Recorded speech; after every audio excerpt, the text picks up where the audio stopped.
अगर इन्होंने काम किए होते तब उमर अब्दुल्ला को कल टोपी नहीं निकालनी पड़ती और लोगों को भीख मांगते थे कि भाई हमें वोट दो। बैठ का नारा दिया, उसके बाद सेल्फ रूल का, उसके बाद ऑटोनॉमी का, इंदिरा अब्दुल्ला अकॉर्ड उन्होंने किया, कोटा उन्होंने लाया, आपसपा उन्होंने लाया, पैलेट उन्होंने लाए। मतलब मुझे ये बताओ कि सबसे बड़ा दुश्मन अगर जम्मू कश्मीर की हिस्ट्री में कोई पॉलिटिकल पार्टी है वो एनसी और पीडीपी। हमारे 2 चीफ मिनिस्टर है, हमारे बुजुर्ग लोग, हमारे बच्चे, सब लोग बोलते थे भाई हमें ग्राउंड दो। 70 साल में किसी ने ग्राउंड तक नहीं दिया। नहीं, फिर ऐसा क्यों हुआ कि आप लोगों ने तो पार्लियामेंट में एक भी कैंडिडेट अनाउंस नहीं किया? पहले चल रहा था कि शायद होगा और आप लोग भी दावे कर रहे थे। आपको पता होगा जब शराब की दुकानें उधर खोली गई उस टाइम मैं पहला व्यक्ति था बीजेपी से जिन्होंने उस चीज को कंडम किया। और हम आज भी मेरा स्टेटमेंट वही है कि अगर हम लोग गुजरात में अल्कोहल फ्री कर सकते, बिहार में रख सकते, तो जम्मू कश्मीर में भी रख सकते हैं। एडमिनिस्ट्रेशन की आप लोगों की नहीं मानती है? नहीं, एडमिनिस्ट्रेशन सच है कि हर जगह कोई एडमिनिस्ट्रेशन जरूरी नहीं है कि भारतीय जनता पार्टी के कार्यकर्ताओं की ही माने। ऐसा 17 पे आपको, और ऐसी सीट बड़गाम जैसी, वहां तो शिया कम्युनिटी का रिप्रेजेंटेशन होना चाहिए था। Majority of population is Shia community and they have totally deceived all. I am not talking only about Shias but overall they have deceived them and they have totally deceived all. I am not talking only about Shias but overall they have deceived them. वो तो कह रहे हैं कि जो engineer Ejaz की कल form भरते हुए जो लोग आए थे वो तो पैसों से लाए गए हैं। वो तो बोल सकते हैं, उनको बोलने में क्या जाता है, मुंह में तो कोई अड़ी है नहीं कि बोलने में। लेकिन मैं उनको ये चीज बोलता हूँ, जो ये बात बोलते हैं ना, वो हमारे वोटर्स का अपमान करते हैं, हमारे वेल विशर्स का अपमान करते हैं, और जिनको उन्होंने अपमान किया है वो बैलेट के थ्रू उनको जवाब दे देंगे। और मैं उन तक छोड़ देता हूँ जो कल रैलीज में आए थे, वो भी ये वीडियो देखेंगे। उनसे मेरी गुजारिश है कि आप खुद डिसाइड करो कि आप हमारे साथ खड़े थे, नरेंद्र मोदी जी के साथ खड़े थे, उनकी नीतियों के साथ खड़े थे, या फिर आपको पैसों से लिया। बीजेपी के और दूसरा उनके पास इतना पैसा है, अनगिनत पैसा। किनके पास? एनसी वालों के पास, पीडीपी वालों, क्या नहीं, बीजेपी के पास नहीं है। बीजेपी के हम जैसा कैंडिडेट। आप मेरा फॉर्म निकाल। दुनिया की सबसे ज्यादा पैसे वाली पॉलिटिकल पार्टी बीजेपी है भाई। इतने सारे मेंबर्स वर्ल्ड की, ये भी बोलो वर्ल्ड की सबसे बड़ी पॉलिटिकल पार्टी है। पैसा तो आप लोगों के पास है, ऐसा तो नहीं कहते हमारे पास ऐसा नहीं। अगर हमारी पीडीपी वाले तो अभी कह रहे थे, वो तो महबूबा मुफ्ती ने तो स्टेज पे कहा भाई 100 रुपए दे दो हम पार्टी चलाएंगे। हम लोग डोनेशन लेते हैं, उन्होंने करप्शन किया है। अगर हमारी पीडीपी वाले तो अभी कह रहे थे, वो तो महबूबा मुफ्ती ने तो स्टेज पे कहा भाई 100 रुपए दे दो हम पार्टी चलाएंगे। हम लोग डोनेशन लेते हैं, उन्होंने करप्शन किया है। यूनियन होम मिनिस्टर ने तो आज कहा कि आर्टिकल 370-35A जो है वो तो हिस्ट्री है। हम भी बोलते हैं हिस्ट्री है। Okay, that is history, that is gone. Now people should realize, यहाँ कश्मीरी अवाम रियलाइज करनी चाहिए कि ये जो झूठे ख्वाब दिखा रहे हैं ये झूठे है। मुझे बोलो, कल एक साइड से उनका मैनिफेस्टो आया, दूसरे साइड से जो हमारे फारूक अब्दुल्ला साहब है उसके स्टेटमेंट आया कि अगर 100 साल भी लगेंगे हम 100 साल तक लड़ाई करेंगे। इन्होंने बोलो, पहले कह रहे हैं अभी 2014 में आप और पीडीपी थे, और देवेंद्र रैना जी ने तो कहा 2014 में एनसीबी जा रही थी। सब लोग जाएंगे, कर लो, बिल्कुल जाएंगे। हमारी पूरी वर्ल्ड की सबसे बड़ी पार्टी है। मैं कह रहा हूँ कि पीडीपी के साथ तो आप लोग थे ना, तब वो चोर क्यों नहीं थे? ऑप्शन एनसी के साथ आप लोग थे, तब वो चोर क्यों नहीं? मुझे एक चीज बोलो, ऑप्शन क्या थी? अब क्या ऑप्शन है ना, ऑप्शन है क्या? अब मुझे एक चीज बोलो, उस टाइम अगर ऑप्शन होती, मतलब कोई चाहे एनसी को या पीडीपी को, तब वो बीजेपी के साथ नहीं करते। नहीं, और कांग्रेस तो ऑप्शन था, एनसी ऑप्शन थे। उन्होंने, वो पावर हंग्री पीपल है ना। ओके, वो तो लोगों को रियलाइज करने की जरूरत है जी। भाई मुझे बोलो, उमर अब्दुल्ला साहब हमारे एनडीए सरकार में मंत्री रह सकते हैं, महबूबा मुफ्ती हमारी सरकार में रह सकती है, लेकिन लोगों को बोलते बीजेपी को वोट मत दो। लेकिन नाजरीन, मैं हूँ इरफान लोन। इलेक्शन दंगल हम शुरू कर ही चुके हैं, और आज हमारे इस प्रोग्राम में जो शख्सियत मौजूद है ये डीडीसी मेंबर भी है, और पहले बीजेपी के डीडीसी मेंबर कश्मीर से हैं, और साथ में हज कमेटी ऑफ इंडिया के मेंबर भी हैं। लाल चौक से इस बार बीजेपी के कैंडिडेट भी है, और इस बार पहली बार ऐसा लग रहा है जहां बीजेपी इस वक्त इस ऊंचाई पे पहुंची हुई है कि उनका जिक्र भी हो रहा है कि वो भी इस कंपटीशन में बराबर के हक हिस्सेदार है। हमारे साथ आज इस प्रोग्राम में मौजूद है इंजीनियर एजाज हुसैन। पहले सर आपको बहुत बहुत शुक्रिया। बहुत मुझे मालूम है कि इस वक्त रात के वक्त भी आपके पास बहुत सारे लोग बैठे हुए हैं और कंपेनिंग में आपने हमें टाइम दिया, इसके लिए भी शुक्रिया। सवाल ये है कि लाल चौक में आज तक शायद ही कभी ये सोचा गया था कि बीजेपी के कोई कैंडिडेट होंगे जो बराबर के मुकाबले में हो सकते हैं। ऐसा क्या किया इंजीनियर एजाज ने कि आज लोग इस बात का जिक्र जरूर कर रहे हैं कि बीजेपी यहाँ पे मध्य मुकाबले में तो है ही। सबसे पहले मैं धन्यवाद करना चाहता हूँ सारे लोगों का और अपनी पार्टी का, जिन्होंने मुझे विश्वास किया अपने लोगों का जो मेरे साथ रहे, तभी जाके मुझे मैंडेट भी मिला। आपको पता है भारतीय जनता पार्टी ऐसी पार्टी है जिसके फैसले दिल्ली में होते हैं और दिल्ली में प्रॉपर पार्लियामेंट्री बोर्ड बैठता है। ये कोई ऐसी राजनीतिक दल नहीं है जहाँ पे शाम को बैठ के कोई डिसाइड करता है किसको कैंडिडेट बनाना है या नहीं बनाना है। हमारे लिए फख्र और गर्व का बात विषय है कि हमने लाल चौक जैसी प्रेस्टिजियस सीट जहाँ पे पूरी सियासी दंगल जिसको बोलते हैं वो स्टार्ट होती है। मैं मानता हूँ भारतीय जनता पार्टी के लिए एक बहुत अच्छा प्लेटफॉर्म है, क्योंकि हमने लोगों के साथ संवाद किया है, लोगों के साथ काम किया है। देखो एक्चुअली क्या है ना, लोगों के पास आउटरीच नहीं था, तभी जाके एनसी और पीडी बाकी पॉलिटिकल पार्टीज बढ़ रही थी। जब हमने भी आउटरीच करना स्टार्ट किया, हमने अपना मंशूर रखा, या पिछले 4 साल में आपने देखा डीडीसी के चुनाव के बाद में कंप्लीटली अपनी कॉन्स्टिट्यूंसी पे ही फोकस रखा, और उसमें हमने हर एक कोई ऐसा गांव नहीं होगा जहां मैंने आउटरीच नहीं किया होगा। मैंने उसके लिए नहीं आउटरीच किया था कि मुझे कल इलेक्शन लड़ना है, नहीं, मैं अपने लोगों के साथ संवाद करना चाहता था, बैठना चाहता था, उनके मसले मसाइल हल करना चाहता था, और उसमें मुझे सफलता भी मिली। क्योंकि मसले कुछ नहीं, छोटे छोटे मसले, पावर के मसले थे, पानी का मसला था, हमारे वहां ग्राउंड नहीं था, हमने कम से कम 5 प्ले फील्ड दिया।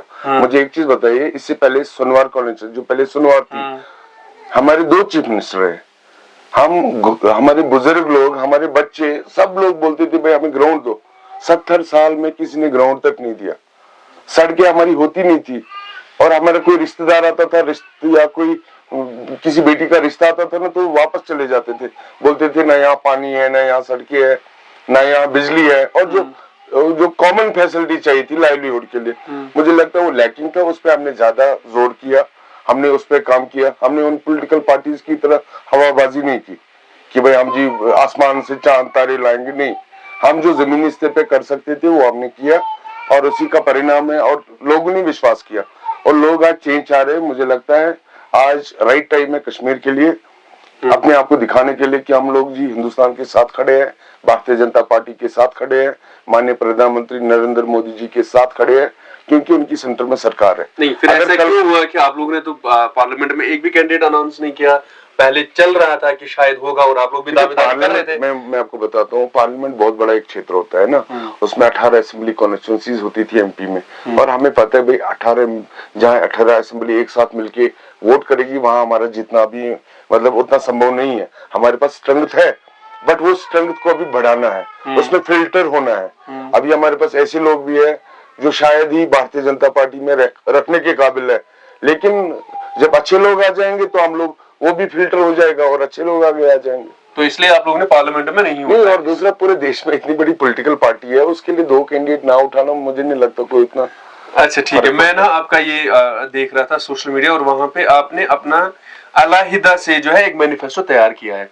उसमें मुझे 2 चीजें जो है इंपॉर्टेंट लगी जिन पे बात होनी चाहिए। एक तो ये कि रिहेबिलिटेशन ऑफ जो स्ट्रीट वेंडर्स है उनकी सिर्फ बात होती है, लेकिन आज तक शायद ही कभी रिहेबिलिटेट उन्हें किया गया होगा। मैं सवाल ये जानना चाहता हूं कि इंजीनियर एजाज जो है उनके पास ऐसा क्या है कि उनको रिहेबिलिटेट करेंगे या कर सकते हैं? क्योंकि हमने अक्सर देखा है कि जब भी कभी भी कोई भी सरकार हो, कोई भी एडमिनिस्ट्रेशन हो, पहला डंडा जब बरसता है तो वो इन्हीं लोगों पे बरसता है। देखिए, जो स्ट्रीट वेंडर्स है, अगर देखा जाए, वो सबसे डाउन टोडन कम्युनिटी के लोग होते हैं ना, जो सुबह निकलते हैं और दिहाड़ी करते हैं और शाम को वापस आते हैं। मैंने बहुत सारी ऐसी फैमिलीज देखी इस बीच में, जब मैं लोगों के साथ संवाद किया। अगर कभी बर्फबारी होती थी, कोई बारिश होती थी, जो रेडे वाला होता है वो बेचारा कहाँ से छत रखेगा और फिर बेचेगा, तो उसके घर में फाके देने पड़ते थे। और लाल चौक जैसी प्रेस्टिजियस जो जगह है, जो पूरे वर्ल्ड में फेमस है, हमारे पास उतनी एवेन्यूज है, अपॉर्चुनिटीज है। जब सरकार स्मार्ट सिटी के लिए 2000-3000 करोड़ खर्चा कर सकती है, मुझे लगता है स्ट्रीट वेंडर्स के लिए हम लोग स्पेसेस क्रिएट करेंगे, उनको डिग्निफाइड लिविंग दे देंगे, उनके लिए प्रॉपर एक शॉप्स दे देंगे। हमारे पास उतनी लैंड है यहाँ पूरे लाल चौक कॉन्स्टिट्यूंसी में कि हम अच्छे से उनको रिहेबिलिटेट कर सकते हैं। और मैं आश्वासन देना चाहता हूँ अपने लाल चौक कॉन्स्टिट्यूंसी में जितने स्ट्रीट वेंडर्स है, कि हम लोग आपके कॉर्पोरेशन के साथ चाहते हैं कि पूरा स्ट्रीट जो हमारे फुटपाथ होते हैं उसमें बंद रहता है, बाकी चीजें वो हम उसको समाप्त करें, और आपके लिए एक डिग्निफाइड लिविंग के लिए हम लोग दुकानें दे देंगे या फिक्स्ड स्पेस। तो मुझे एक सवाल अचानक जहन में आ गया, जब यहाँ पे शराब की दुकानें खोली गई थी, इंजीनियर एजाज ने पहले ऐसे शख्स थे जो निकले प्रोटेस्ट किया उसके खिलाफ, और हाल ही में हम देख रहे हैं यहाँ पे लोकल्स प्लस नॉन लोकल्स अक्सर बेशतर इस तरह की वीडियोस फोटोज आते हैं जी, चलते थे और बीच रास्ते में वो पी रहे थे या उसकी वजह से सीन्स क्रिएट हो रहे थे। और क्योंकि ये जो है एक समाज ही अब इस तरह की बिदअत बन गई है जिसके खिलाफ लोग चाहते हैं कि कुछ हो, बट हो नहीं रहा है। देखो, मैंने ऐसा कोई चीज मैनिफेस्टो में रखा नहीं है, लेकिन मैं हमेशा इसके खिलाफ रहा हूँ। जब आपको पता होगा, जब शराब की दुकानें इधर खोली गई, उस टाइम में पहला व्यक्ति था बीजेपी से जिन्होंने उस चीज को कंडेम किया। और हम आज भी, मेरा स्टेटमेंट वही है कि अगर हम लोग गुजरात में अल्कोहल फ्री कर सकते हैं, बिहार में रख सकते हैं, तो जम्मू कश्मीर में भी रख सकते हैं। अब जब भी हमारी सरकार आती है, हमारी एडमिनिस्ट्रेशन की आप लोगों की नहीं मानती है? नहीं, एडमिनिस्ट्रेशन सच है कि हर जगह कोई एडमिनिस्ट्रेशन जरूरी नहीं है कि भारतीय जनता पार्टी के कार्यकर्ताओं की ही माने, ऐसा जरूरी भी नहीं है। और अभी आजकल आपको पता है, असेंबली तो है नहीं यहाँ पे। आज जो जितनी सारी डिसीजन मेकिंग है वो सारी एडमिनिस्ट्रेशन कर रही है। तो ये सारा जितना किया करा है, ये एडमिनिस्ट्रेशन ने किया करा है। हमारे रविंद्र रैना जी तक ने इस चीज का स्टेटमेंट दिया कि हम शराब की दुकानें बंद करेंगे, और मुझे पूरी उम्मीद है जब हमारी सरकार बनेगी इस पे भी हम लोग कोई ना कोई इकदाम लेंगे। जो आपके मुखालिफिन है, जो आपके सियासी हरीफ हैं जो लड़ रहे हैं, वो कह रहे हैं कि लाल चौक को डेवलप करने के लिए पूरी कॉन्स्टिट्यूएंसी जो सुनवार और ये मिला के अभी की कॉन्स्टिट्यूएंसी, यहाँ पे जो कुछ भी हुआ वो तो हमारी ही वजह से हुआ। चाहे वो यहाँ पे जो भी स्ट्रीट जिस तरह की भी बनाई गई है, लाल चौक को जिस तरह से भी डेवलप किया गया है, वो तो हमने किया है इतने साल में। इसलिए फिर आज जाके सिर्फ जो एडमिनिस्ट्रेशन है या जो बीजेपी है, उन्हें सिर्फ मैग्नेमाइज करना पड़ रहा है। अगर वो इस चीज का श्रेय लेते हैं, इस चीज का क्रेडिट लेते हैं कि हमने करवाया, मुझे लाल चौक से जस्ट 500 मीटर दूरी पे जाओ, आलोची बाग में, सलेना में, बटमालू में, आपका हपचिनार में, रामबाग में, पातशाही बाग में, अब वहां अगर जो हालत खराब हुई है तो इनको इस चीज का भी क्रेडिट लेना चाहिए कि वहां हमने इतने हालात खराब किए, वहां कोई रोड नहीं है, वहां कोई ड्रेनेज नहीं है। और वहां मैं आपको बताता हूँ, सामून कॉलोनी एक कॉलोनी है, मैंने उनका भी मतलब 1 महीने पहले उनकी अलॉटमेंट करवाई है। 2001 में कैबिनेट डिसीजन हुआ कि उनको दूध गंगा से रिहेबिलिटेट करेंगे। 24 साल के बाद एजाज आता है और उनको अलॉटमेंट करवाता है। 24 साल तक किसी ने उनकी सुनवाई नहीं की। मैं बोलता हूँ, ये जो बोलते नहीं बोलने वाली बात है, इनके पास अपॉर्चुनिटीज बहुत ज्यादा थे। इस कश्मीरी कौम ने इनको क्या नहीं दिया, फुल फ्लेजेड सरकारें दी, हर कुछ दे दिया, लेकिन इन्होंने कभी टच से मस नहीं हुए और इन्होंने कभी नहीं चाहा कि यहाँ जम्मू कश्मीर के लोग आगे बढ़े। अगर इन्होंने काम किए होते तब उमर अब्दुल्ला को कल टोपी नहीं निकालनी पड़ती और लोगों को भीख मांगते थे कि भाई हमें वोट दो। लेकिन इस बार इनको वोट नहीं मिलने वाला है, ये मैं तय करता हूँ। कॉन्फ्रेंस तो दावा कर रही है कि अगली गवरमेंट हमारी है। दावा करने में कोई कुछ नहीं। उमर अब्दुल्ला साहब पहले भी दावा कर रहे थे कि हम इलेक्शन नहीं लड़ेंगे, अब 2 सीटों से लड़ रहे हैं। पहले वो उस चीज का बयान करे ना कि भाई कश्मीरी लोगों से ये जवाब ले कि भाई आप तो बोल रहे थे कि हम इलेक्शन नहीं लड़ रहे, अब 1 सीट पे आप खड़े हो गए, उसमें भी आपको डर सता रहा है आपको। और ऐसी सीट बड़गाम जैसी, वहां तो शिया कम्युनिटी का रिप्रेजेंटेशन होना चाहिए था। Majority of population is Shia community and they have totally deceived all. I am not talking only about Shias, but overall they have deceived them. वो तो कह रहे हैं कि जो इंजीनियर एजाज की कल फॉर्म भरते हुए जो लोग आए थे, वो तो पैसों से लाए गए हैं। वो तो बोल सकते हैं, उनको बोलने में क्या जाता है, मुंह में तो कोई अड़ी है नहीं कि बोलने में। लेकिन मैं उनको ये चीज बोलता हूँ, जो ये बात बोलते हैं ना, वो हमारे वोटर्स का अपमान करते हैं, हमारे वेल विशर्स का अपमान करते हैं, और जिनको उन्होंने अपमान किया है वो बैलेट के थ्रू उनको जवाब दे देंगे। और मैं उन तक छोड़ देता हूँ जो कल रैलीज में आए थे, वो भी ये वीडियो देखेंगे। उनसे मेरी गुजारिश है कि आप खुद डिसाइड करो कि आप हमारे साथ खड़े थे, नरेंद्र मोदी जी के साथ खड़े थे, उनकी नीतियों के साथ खड़े थे, या फिर आपको पैसों से लिया। बीजेपी के और दूसरा उनके पास इतना पैसा है, अनगिनत पैसा। किनके पास? एनसी वालों के पास, पीडीपी वालों, क्या नहीं है? बीजेपी के पास नहीं है। बीजेपी के हम जैसा कैंडिडेट, आप मेरा फॉर्म निकाल। दुनिया की सबसे ज्यादा पैसे वाली पॉलिटिकल पार्टी बीजेपी है भाई। इतने सारे मेंबर्स वर्ल्ड की, ये भी बोलो वर्ल्ड की सबसे बड़ी पॉलिटिकल पार्टी है। पैसा तो आप लोगों के पास है, ऐसा तो नहीं कहते हमारे पास ऐसा नहीं। अगर हम पीडीपी वाले तो अभी कह रहे थे, वो तो महबूब मुफ्ती ने तो स्टेज पे कहा भाई 100 रुपए दे दो, हम पार्टी चलाएंगे। हम लोग डोनेशन लेते हैं, उन्होंने करप्शन किया है। यूनियन होम मिनिस्टर ने तो आज कहा कि आर्टिकल 370-35A जो है वो तो हिस्ट्री है। हम भी बोलते हैं हिस्ट्री है। Okay, that is history, that is gone. Now people should realize, यहाँ कश्मीरी अवाम रियलाइज करनी चाहिए कि ये जो झूठे ख्वाब दिखा रहे हैं, ये झूठे है। मुझे बोलो कल एक साइड से उनका मैनिफेस्टो आया, दूसरी साइड से जो हमारे फारूक अब्दुल्ला साहब है उसके स्टेटमेंट आया कि अगर 100 साल भी लगेंगे हम 100 साल तक लड़ाई करेंगे। इन्होंने बोलो पहले पेल्सबाइट का नारा दिया, उसके बाद सेल्फ रूल का, उसके बाद ऑटोनॉमी का, इंदिरा अब्दुल्ला अकॉर्ड उन्होंने किया, पोटा उन्होंने लाया, अफस्पा उन्होंने लाया, पैलेट उन्होंने लाए। मतलब मुझे ये बताओ कि सबसे बड़ा दुश्मन अगर जम्मू कश्मीर की हिस्ट्री में कोई पॉलिटिकल पार्टी है वो एनसी और पीडीपी है।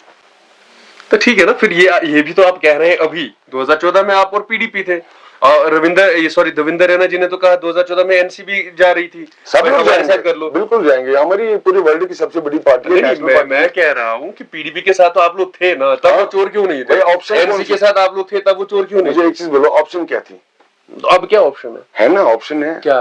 अब मुझे एक चीज बोलो, उस टाइम अगर ऑप्शन होती, मतलब कोई चाहे एनसी को या पीडीपी को, तब वो बीजेपी के साथ नहीं करते। नहीं, और कांग्रेस तो ऑप्शन था, एनसी ऑप्शन थे। उन्होंने, वो पावर हंग्री पीपल है ना, ओके, वो तो लोगों को रियलाइज करने की जरूरत है जी।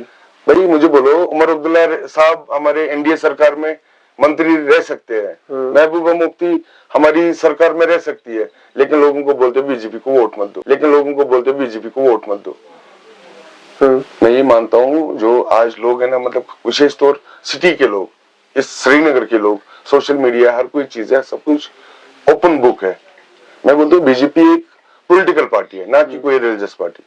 इसलिए मेरी मोदबाना गुजारिश होगी सारे लोगों से, आप भी आइए। ये लोग बोलते जहर है, इसको एक बार ढक्कन खोल के देखो भाई, चखो तो सही कि क्या है, एक बार मौका तो दो। आपने मुझे डीडीसी का मौका दिया, मैंने आपके काम किए, मुझे बताओ खनमू के लोगों से, बालामा, जैवन, उनको बोलो माइनिंग हमने काम करवाया, पीडीपी ने बंद करवाया। कल अशरफ मीर साहब का स्टेटमेंट आया जब वो नॉमिनेशन फॉर्म भर रहा था, उसने बोला जी मैं माइनिंग का काम करूंगा। भाई बंद किसने किया? बंद तो उन्होंने नहीं किया, तब तो वो सरकार में थे जब वो बंद हुआ। उसके बाद बीजेपी आई उनके रेस्क्यू में, और हमने स्टार्ट करवाया।